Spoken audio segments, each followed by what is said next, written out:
My brand new GT snow racer was airborne before I even had time to panic, which was good, because if I had had more time, I would have seriously freaked out. Then it occurred to me, if by some fluke of luck I was able to survive the landing, I would easily become a legend among my group of friends.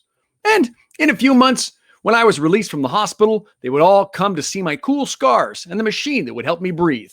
If I could survive, I could become very popular.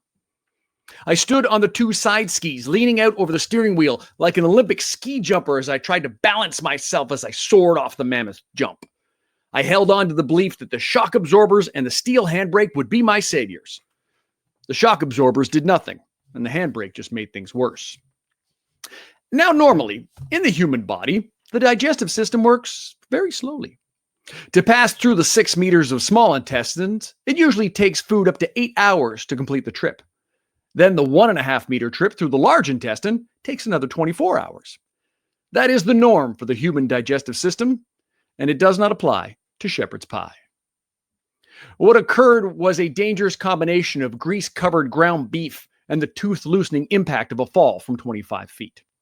Something, probably shepherd's pie, somewhere, probably in my colon, was knocked loose, and I pooped my snowsuit. In a complete panic, I stood up. Bad idea. The upward momentum and the effect of gravity began to threaten the cleanliness of my snow boots, so I sat back down. Bad idea.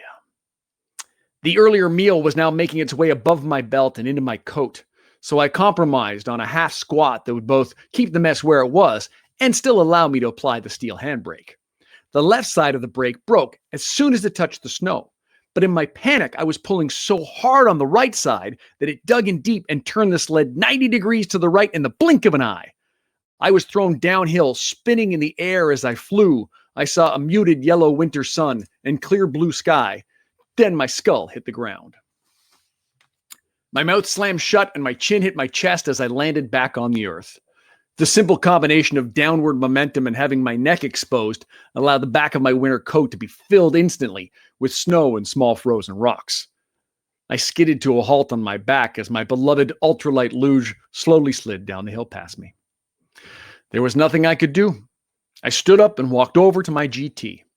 Granted, giving my friends a clear view of my back was a considerable risk, but I believed that the 2 inches of snow that covered me from head to toe would hide anything that had had a chance to leak through. Without even breaking stride, I grabbed the seat of the snow racer and tucked it under my arm. There was nothing else to do. There was no way to explain, no way to cover it up.